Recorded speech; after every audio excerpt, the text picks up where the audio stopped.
Okay, let's continue playing our game. This main character tamed a large rattlesnake. Who was it?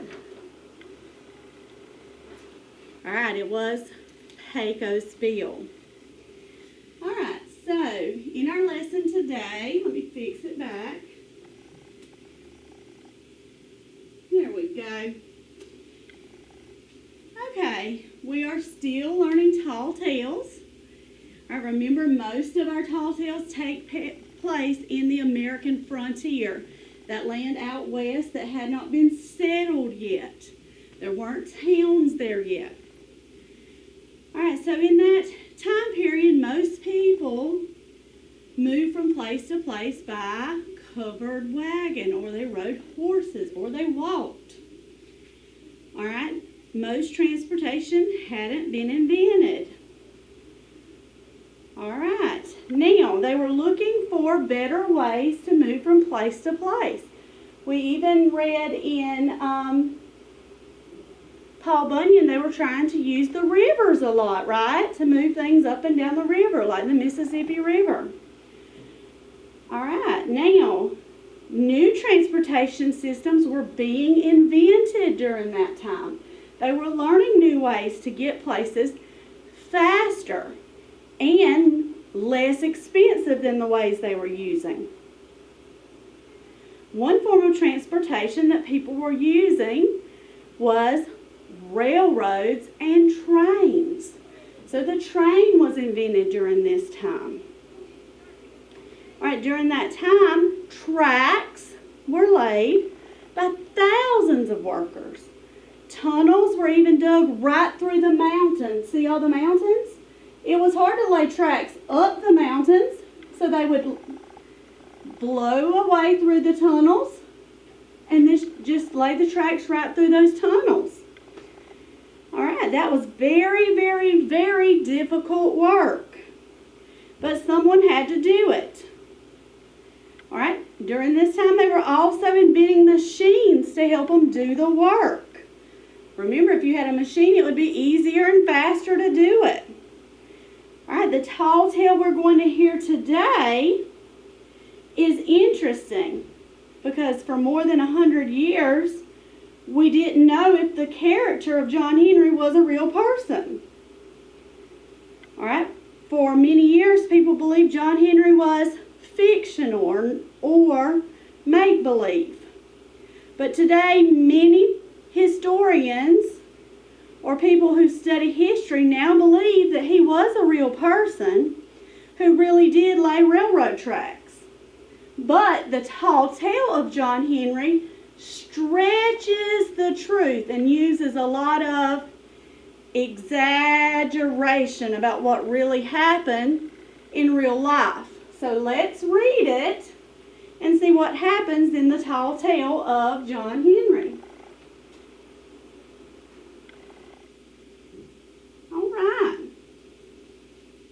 Now, in the 1860s, the United States was growing quickly.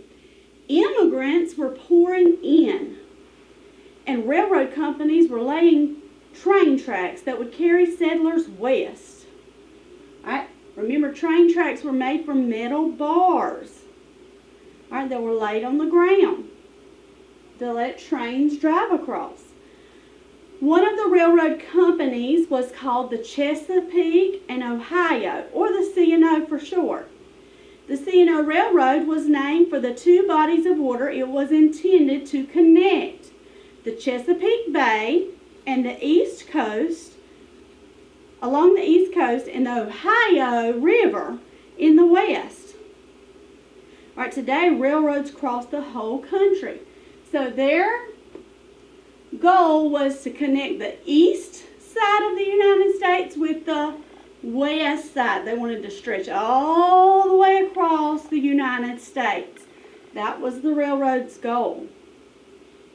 Now, the engineers who planned the C&O Railroad had to overcome many challenges in order to get trains from the Chesapeake Bay to the Ohio River. But no challenge was greater than this. They had to run tracks through the Appalachian Mountains.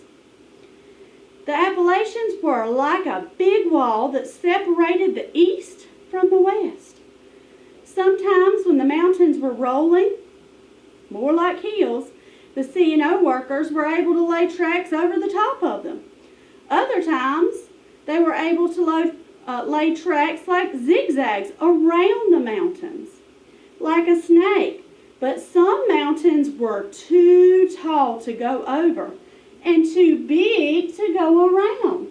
So when they got to these big ones, they couldn't go around them and they couldn't go over them.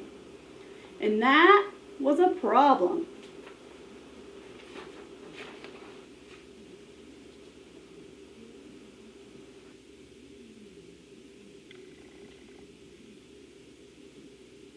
In those cases, the only solution was to dig a tunnel right through the mountain. Digging tunnels was dangerous work. The tunnels were dark and poorly ventilated. That means it's hard to breathe in there. There was barely enough fresh air inside the tunnels for the workers to breathe. Many workers were killed by sudden cave-ins. Cave-ins are when the rocks would come falling down inside the tunnel. To dig the tunnels as fast as they could, railroad workers worked in teams of 2 men.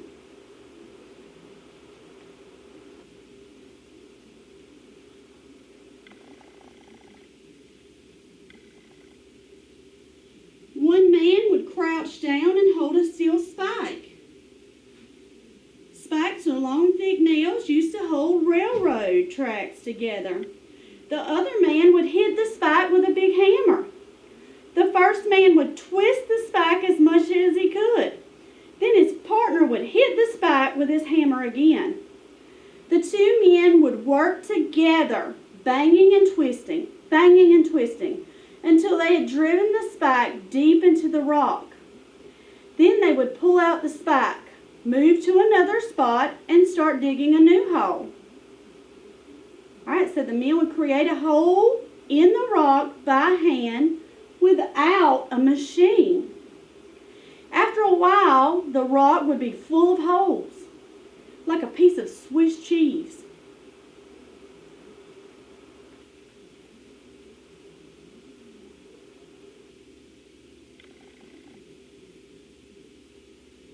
Next, the dynamite men would take over. Look at the dynamite. The dynamite men would pack dynamite into holes and detonate the explosives. Boom! Kaboom! The explosions would break up the solid rock into rubble. Then the workers would haul away the rubble. And then they would start digging again. To make the long, hard day's work go by faster, the railroad workers used to have contests. They would pick 2 teams and see which team could drive its spike farther into the mountain in a set amount of time. The winner of these contests became heroes.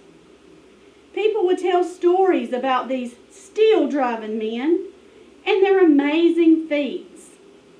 Another thing the railroad workers did to pass the time while they worked was sing songs.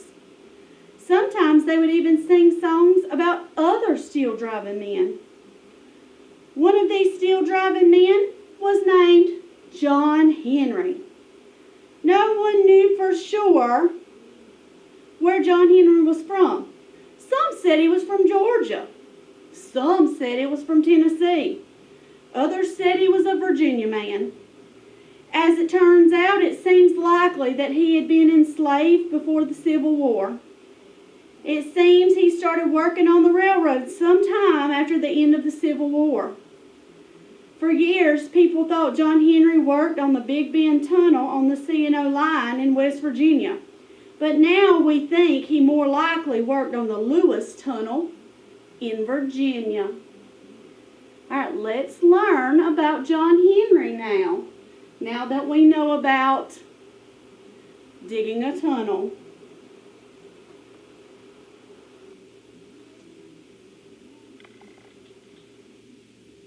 Look at that cute baby. He is adorable. One thing for sure is that John Henry was a legend among railroad workers. They sang a song that tells the story about how he was born with a hammer in his hand. That sounds like exaggeration. How many babies do you know that could hold a hammer up as a baby? John Henry became known as the most courageous man who ever worked on the railroad. Even as a young boy, he could do the work of a man. They said he had never been defeated in a steel driving competition. They said he hit the spikes so hard that sparks flew through the air. They said John Henry could swing a 10-pound hammer from sun up to sundown and not even get tired. That definitely is exaggeration. At first, almost all of the work on the tunnels was done by hand, by workers like John Henry. Eventually, however, this began to change.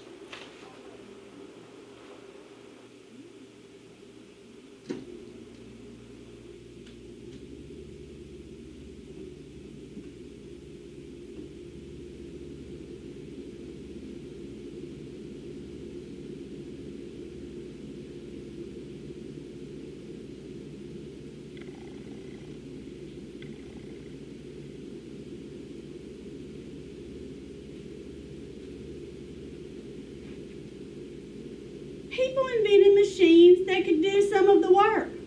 One of the machines they invented was a steam drill. Look at that steam coming out. This was a drill that was powered by a steam engine. The first steam drills were pretty good, but they were not great. The steam drills could drive a spike into the mountain for sure, but not as well as two strong, experienced railroad workers like John Henry and his partner. Over time, the machines got better and better, and they eventually began to replace the men who worked on the railroad tunnels. One day, the captain of John Henry's team brought a steam drill to the work site. He bet that the steam drill could drive steel better than John Henry could. John Henry agreed to compete against the steam drill, and he swore that he would do his best to beat it. John Henry said to the captain, "Well, a man ain't nothing but a man.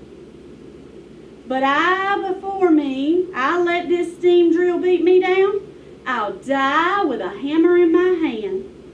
I'll die with a hammer in my hand." So who do you think will win? John Henry or the steam drill? So John Henry says he will die before he lets this steam drill beat him. Let's see.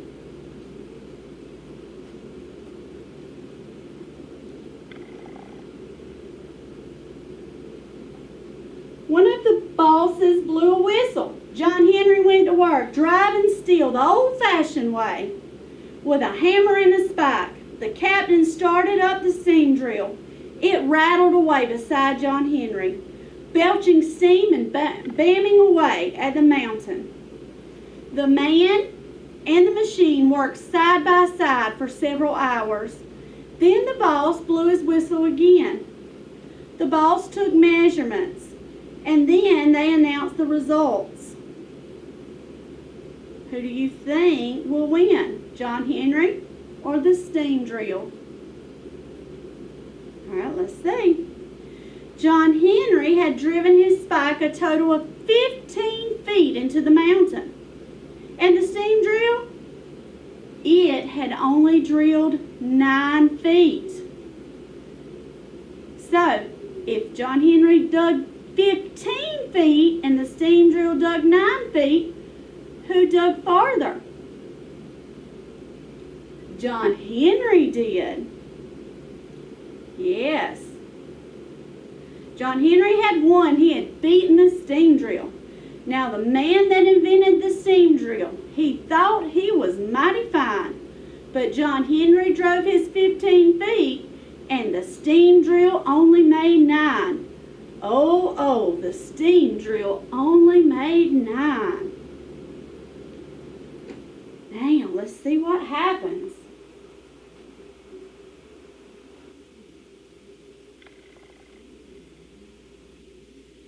The other railroad workers roared. They were excited that John Henry had won. He had shown that a hard worker was better than any machine.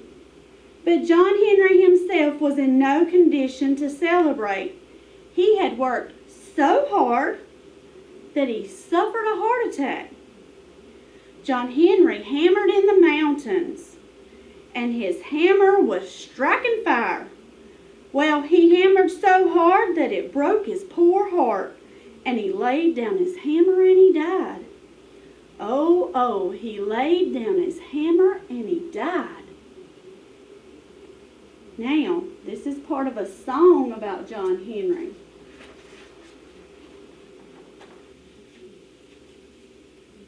Now, the railroad men carried John Henry out of the tunnel. They laid him to rest with other workers who had died on the job. But the legend of John Henry lived on. The C&O Railroad was completed a couple of years later. And for years to come, whenever locomotives or trains went down the C&O line past the tunnel where John Henry helped dig, those who knew the story would say, "There lies John Henry, the king of the steel-driving men."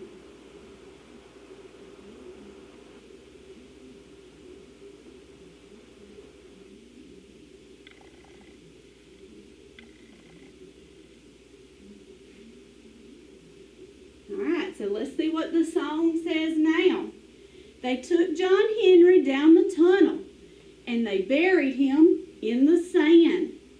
And every locomotive that comes a-roaring by says, "Yonder lies a steel-driving man. Oh, yonder lies a steel-driving man." All right. So, who wins the competition? John Henry or the steam drill? All right, John Henry. Now, if this were really real life, could a person really outbeat a machine? All right, probably not. Probably not. All right, why did people start using steam drills instead of relying on people to drill the holes to make the tunnel? Machines make our jobs easier. All right, what was unique about John Henry as a baby? What was an exaggeration about him being a baby? He was born with what? He was born with a hammer in his hand. Yeah. All right, what could you say is a feat for John Henry? What is a feat for him? He was able to beat what? He was able to beat a steam drill. Very good job. All right, now, today you're going to have an exaggeration page to fill out. All right, it is very much like the others you've had. All right, it says John Henry with a hammer in his hand. There's his hammer. We've got it covered up with our text box. Write one example of an exaggeration. You pick any exaggeration you'd like from the tall tale. Right. If you are able and want to, you can draw a picture of your favorite part from the story, and then you can take a picture with your camera and send it in and insert it and send it in. You don't have to, that's optional. So if you want to do that part, you can, but you do have to fill in the exaggeration part today. All right, that's John Henry. We've got one more tall tale character we're going to learn about, and it also has to do with the railroad.